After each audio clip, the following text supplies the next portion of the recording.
बिन तुम्हारे कभी नहीं आई, बिन तुम्हारे कभी नहीं आई, क्या मेरी नींद भी तुम्हारी है, जो गुजारी ना जा सकी हमसे, हमने वो ज़िंदगी गुजारी है। नमस्कार दोस्तों, मेरा नाम माही है और मैं पेशे से एक राइटर, लिरिसिस्ट, कंपोज़र और एक शायर हूँ।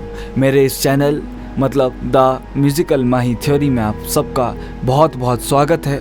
और इस चैनल में हम एक ये नया सेगमेंट शुरू कर रहे हैं, जिस सेगमेंट का नाम मैंने रखा है लफ्ज़ों की दुनिया। इस सेगमेंट में हम बहुत सारे बड़े बड़े राइटर्स के बारे में, शायरों के बारे में, जो लिटरेचर लिखते थे, अलग अलग भाषाओं में लिखते थे, नॉट ओनली हिंदी, उर्दू और भी कई सारी भाषाओं में, सारी भाषाओं को कवर करेंगे। फिर चाहे वो जापानीज़ हो, मैं ट्रांसलेट करके बताऊँगा, मैं उसको पढ़ूँगा और फिर मैं आपको बताऊँगा, क्योंकि बहुत दिग्गज राइटर हर लैंग्वेज में हुए हैं, हमारी हिंदी उर्दू में भी हुए हैं और भी सारी लैंग्वेजेस में हुए हैं। तो इस सेगमेंट के अंदर हम बहुत सारे बड़े राइटर्स, फिलोसफर्स और बहुत सारे ऐसे लोग जिन्होंने कुछ ऐसा लिखा है जिससे कि नॉर्मल लोगों का जीवन सफल हो सकता है, उनको काफ़ी सारी अच्छी बातें समझ आ सकती हैं, जीवन के बारे में काफ़ी ज़्यादा पता चल सकता है। और ये हमें क्यों सुनना चाहिए? ये हमें इसलिए सुनना चाहिए क्योंकि जो शायरी होती है ना, वो एक इंसान का एक्सपीरियंस होता है, और जब हम किसी दूसरे के इंसान के एक्सपीरियंस को जी लेंगे ना, तो हमारी लाइफ जीना बहुत आसान हो जाएगा। तो इसीलिए हम इन चीज़ों से सीख सकते हैं। और ज़रूरी नहीं है कि सिर्फ पोइट्री लवर्स इस वीडियो को देख सकें या इस वीडियो मतलब इस सेगमेंट में आने वाली और सारी वीडियोस को देख सकें। सभी लोग इसे एंजॉय कर सकते हैं। आप पछताओगे नहीं इसे देखकर, ये मेरा वादा है। तो चलो शुरू करते हैं। जो पहली शख्सियत है जिससे मैं अपने इस सेगमेंट को शुरू कर रहा हूँ, ये बेसिकली चैप्टर वाइज होगा, क्योंकि मैं एक एपिसोड में, एक छोटे वीडियो में, एक 10, 12, 20 मिनट के वीडियो में मैं इतनी बड़ी क्योंकि इसमें एक भी राइटर नॉर्मल नहीं है, एक भी राइटर ऐसा नहीं होगा जो मतलब नॉर्मल सा राइटर हो। सब ने बहुत बड़े बड़े कलाम लिखे हैं, तो एक छोटे से वीडियो में तो मैं किसी को कवर कर नहीं सकता।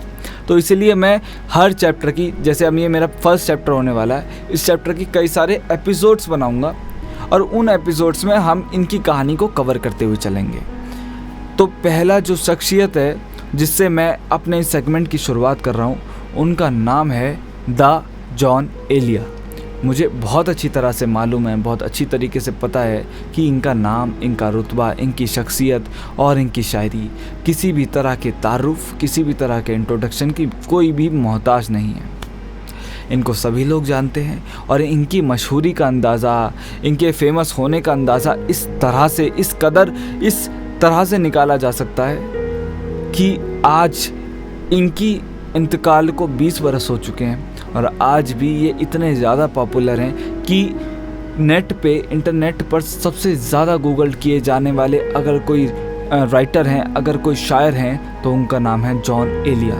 ये अपने स्टाइल की वजह से बहुत मशहूर थे। ये इनका जो एग्रेशन वाला जो रूप था, ये झुंझलाते रहते थे महफ़िलों में, जब बोलते थे, महफ़िलों में जब अपने शायरी को सुनाते थे, तब भी ये झुंझलाते रहते थे, गुस्से में रहते थे। तो इनकी जो पोइट्री है ना, वो बहुत सच्ची है, बहुत कुछ सिखाती है। तो हम शुरुआत करते हैं, क्योंकि मैं कोशिश करूँगा मैं ज़्यादा से ज़्यादा सिर्फ इनके कलाम से आपके साथ बांटूँ, पर उसके साथ साथ मैं आपको एक नॉर्मल सा छोटा सा एक ब्रीफ दे देता हूँ कि इनका जो शुरुआत है वो किस तरह से हुई थी। तो ये अमरोहा में, यहीं पर अमरोहा में, हिंदुस्तान के अमरोहा में इनका जन्म हुआ था और 1931 में इनका जन्म हुआ था। शुरू से ही पढ़ने में अच्छे थे, फाइनेंशियल अच्छे घर से थे। इनके पिताजी भी एस्ट्रोलॉजर थे, बहुत पढ़े लिखे इंसान थे। इनके जो कज़न्स वगैरह थे वो सब फिल्में वगैरह बनाते थे, तो सब निर्देशक वगैरह थे, तो कोई प्रॉब्लम नहीं थी। इंडिया के बहुत प्रसिद्ध निर्देशक थे इनके कज़न। तो ये काफ़ी अच्छी फैमिली से बिलोंग करते थे और इनका बचपन से ही इनका पढ़ाई में काफ़ी अच्छा इंटरेस्ट था। इनको हिंदी आती थी, उर्दू आती थी, इंग्लिश आती थी, हिब्रू आती थी, फ़ारसी आती थी, अरबी आती थी।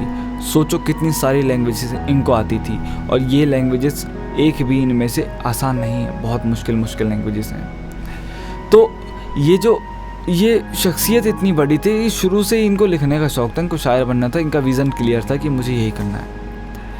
तो 1957 में ये पाकिस्तान चले गए, कराची। हालांकि ये जाना नहीं चाहते थे, ये हिंदुस्तान से बहुत प्यार करते थे, हिंदुस्तान की मिट्टी से बहुत प्यार करते थे, और हिंदुस्तान की मिट्टी की खुशबू इनके अंतिम शेर तक इनके लास्ट शेर तक, इनकी लास्ट शायरी तक, लास्ट गज़ल तक, लास्ट नज़्म तक आती रही। ये हिंदुस्तान से बहुत बहुत बेहद बेहद मोहब्बत करते थे। ये पार्टीशन के दौरान नहीं गए थे, क्योंकि इनके लगभग इनकी फैमिली के सब मेंबर्स वहाँ चले गए थे, बट ये नहीं गए थे क्योंकि हिंदुस्तान से बहुत प्यार करते थे। बट 1957 में जाके जब इनकी फैमिली के ऑलमोस्ट सब लोग चले गए थे, अकेले रह गए थे यहाँ पे, तो ये भी चले गए वहाँ पर। उसके बाद एक पत्रिका रिलीज़ हुई थी, एक पत्रिका का लॉन्च था। उस पत्रिका का उर्दू पत्रिका थी और इसका नाम था इंशा। अब इस इंशा पत्रिका के लॉन्च पर ये गए थे और वहाँ इनकी पहली बार मुलाकात होती है। पाकिस्तान की एक काफ़ी बड़ी, काफ़ी फेमस, काफ़ी दिग्गज पत्रकार थी, इनका नाम था ज़ाहिदा हिना। तो ज़ाहिदा हिना जी से इनकी पहली बार मुलाकात होती है और पहली नज़र में मोहब्बत हो जाती है इन्हें उनसे, और उनको भी हो जाती है। कुछ दिन बाद इनकी शादी हो जाती है और फिर कुछ समय बाद इनके 3 बच्चे होते हैं, जिनमें से 2 बेटियां होती हैं और 1 बेटा होता है। पर जब, और एक छोटी सी मैं एक बात बताता हूँ, जैसे नॉर्मली होता है कि लड़की ब्याह के लड़के के घर को जाती है, लड़की का मुंतकिल होता है, मुंतकिल मतलब एक घर से दूसरे घर को जाना, लड़की का मुंतकिल होता है लड़के के घर की तरफ। तो इनके केस में नहीं था ये, इनके केस में था कि जॉन एलिया ना कुछ मतलब जॉन एलिया को लगता था कि कमाना मतलब नौकरी करना, किसी के दफ्तर में जाकर सुबह शाम मेहनत करके आना, ये इनको पसंद नहीं था। इनको लगता है दुनिया का सबसे बेहुदा काम होता है पैसे कमाना। इनको पैसों से कोई ज़्यादा दिलचस्पी थी नहीं। ये अपने मस्त मौला आदमी थे, मस्त मगन रहते थे, लिखते थे और अपनी शायरी के साथ ज़िंदगी को व्यतीत करते थे। तो ये इस मेंटेलिटी के इंसान थे कि इनको कमाना वमाने में ज़्यादा इंटरेस्ट था नहीं। तो इसलिए क्या हुआ, जैसे कि लड़की का मुंतकिल लड़के के घर को होता है, इनकी शादी के बाद ज़ाहिदा हिना जी और जॉन एलिया साहब की शादी के बाद जॉन एलिया साहब ज़ाहिदा हिना जी के घर चले गए। उल्टा हुआ यहाँ दामाद लड़की के घर पे रहने गया है। तो उसके बाद चूँकि नॉर्मल सी बात है कि जॉन एलिया साहब कमाते नहीं थे, उनको पसंद भी नहीं था ये सब, तो सारी जिम्मेदारियां जो थी वो ज़ाहिदा जी के कंधों पर थीं। 3 बच्चे भी थे, घर का काम भी था, अब वो अपना दफ्तर का काम भी करती थी। तो काफ़ी कुछ दिनों के बाद जाके वो एग्जॉस्ट होने लगी, उनको ये चीज़ पसंद नहीं आती थी। और ये जो मैंने अभी आपको बात बताई कि ये दफ्तर जाने से, थोड़ा सा पैसे कमाने से, ये इन्हें पसंद नहीं था, इस चीज़ से नफ़रत करते थे, इसको ये अपना बेहुदा काम समझते थे। तो इस बारे में उन्होंने ये जिक्र अपने एक शेर में भी किया है। सुबह दफ्तर गया था क्यों इंसान, ये इनका एक शेर है। सुबह दफ्तर गया था क्यों इंसान, अब क्यों आ रहा है दफ्तर से। तो ये इनका शेर है कि ये बोल रहे थे कि सुबह क्यों गया था और अब क्यों आ रहा है। तो उसके बाद हुआ क्या, इन दोनों की बनी नहीं और फिर 1984 में इन दोनों ने तलाक ले लिया, ये दोनों अलग अलग हो गए। अब जॉन एलिया साहब तो जॉन एलिया साहब तो रहते ही ज़ाहिदा जी के घर पे थे, तो ये वहाँ से हट गए और अपने भतीजे के साथ रहने लगे। और उस समय ये इतने ख़तरनाक लेवल डिप्रेशन में गए, परेशान रहने लगे, तन्हाई में रहने लगे। इनको ऐसा हो गया था, ये पूरी दुनिया से नफरत करने लगे थे, पूरी दुनिया भर से गुस्सा हो गए थे। और इस गुस्से, ये जो गुस्सा है ना, ये उनकी शायरी में पूरी उम्र भर झलकता रहा। उम्र भर वो गुस्सा चिल्ला चिल्ला कर बोलता रहा। मैं कुछ ऐसे आपको शेर सुनाता हूँ, इनके गिने चुने शेर सुनाता हूँ, क्योंकि इनका द बेस्ट चुनना बहुत मुश्किल है। इन्होंने अपने जीवन में कुछ भी लिखा है ना, क्योंकि मैं भी एक राइटर हूँ और मैं कलम से एक अक्षर, एक लफ्ज़ भी लिखने की अहमियत को बहुत अच्छे से जानता हूँ। राइटर एक लफ्ज़ लिखने से पहले भी हज़ारों बार सोचता है, रोता है, हंसता है, उस लम्हे को जीता है, उस अक्षर को जीता है, उस अक्षर के मायने को जीता है। तो आसान नहीं है, लगता बहुत आसान है, 4 पंक्ति तो लिख दी, क्या है, कुछ नहीं, पर ऐसा होता नहीं है। ये बहुत मुश्किल काम है और बहुत ज़्यादा मुश्किल काम है। राइटर्स बहुत इमोशनल होते हैं, वो रोना जानते हैं, वो हंसना जानते हैं, वो जीना जानते हैं, वो जीते जी मरना भी जानते हैं। तो अगर ये क्वालिटीज़ आपके अंदर है तभी आप एक राइटर बन सकते हैं, वरना कोई चांस नहीं है। तो मैं आपको कुछ इनके शेर बताता हूँ। मैं भी बहुत अजीब हूँ, मैं भी बहुत अजीब हूँ, इतना अजीब हूँ कि बस खुद को तबाह कर लिया और मलाल भी नहीं। मैं भी बहुत अजीब हूँ कि इतना अजीब हूँ कि बस खुद को तबाह कर लिया और मलाल भी नहीं। कौन इस घर की देखभाल करे, रोज़ एक चीज़ टूट जाती है। वो अपने घर को बोल रहे हैं, कौन इस घर की देखभाल करे, रोज़ एक चीज़ टूट जाती है। खूब है इश्क का ये पहलू भी, मैं भी बर्बाद हो गया तू भी। खूब है इश्क का ये पहलू भी, मैं भी बर्बाद हो गया तू भी। और मैं कुछ और सुना देता हूँ आपको। ये मैंने इस वीडियो के इब्तिदा में भी बोली है। जो गुजारी ना जा सकी हमसे, हमने वो ज़िंदगी गुजारी है। जो गुजारी ना जा सकी हमसे, हमने वो ज़िंदगी गुजारी। और मैं आपको एक मतला और एक शेर और सुना देता हूँ। हालत ये है कि गर्दिश हालात के सबब, गर्दिश हालात का मतलब होता है संकट के हालात। हालत ये है कि गर्दिश हालात के सबब दिल भी मेरा तबाह है और हिम्मत भी पस्त है। हिम्मत भी पस्त का मतलब है पराजय है, हारी हुई है, हार गई है। हालत ये है कि गर्दिश हालात के सबब दिल भी मेरा तबाह है और हिम्मत भी पस्त है। तुम सोचती बहुत हो, ये शेर सुनिए। तुम सोचती बहुत हो तो फिर ये भी सोचना, तुम सोचती बहुत हो तो फिर ये भी सोचना, मेरी शिकस्त में आखिर किसकी शिकस्त है। शिकस्त का मतलब होता है हार। तो बोल रहे हैं तुम सोचती बहुत हो तो ये भी सोचना कि मेरी हार में आखिर शिकस्त किसकी है, किसकी हार है आखिर मेरी हार में। मैं हारा हूँ तो असल में कौन हारा है? असल में हम दोनों का प्यार हारा है। वो ज़ाहिदा हिना जी से ये बात कह रहे हैं। तो मैं आपको जब ये सिचुएशन इनकी लाइफ में हो रही थी तो उस समय इनकी कलम से एक बहुत ही खूबसूरत गज़ल ने जन्म लिया। और मैं उस गज़ल के कुछ शेर आपको सुनाऊंगा, सुनिए। ये उस समय की बात है जब ये ज़ाहिदा हिना जी से बिछड़ रहे थे। तो उस समय इन्होंने लिखा, नया एक रिश्ता पैदा क्यों करें हम, नया एक रिश्ता पैदा क्यों करें हम, बिछड़ना है तो झगड़ा क्यों करें हम।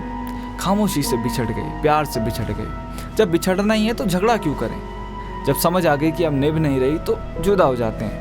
वरना अक्सर हमने ये देखा है कि जब अगर कोई तलाक होता है तो उस घर में बहुत ज़्यादा लड़ाइयाँ होती हैं, कलेश होते हैं, बहुत ज़्यादा मारपीट भी हो जाती है कई केसेस में। तो इनके केस में ये नहीं था। ये बोल रहे हैं, नया एक रिश्ता पैदा क्यों करें हम, बिछड़ना है तो झगड़ा क्यों करें हम।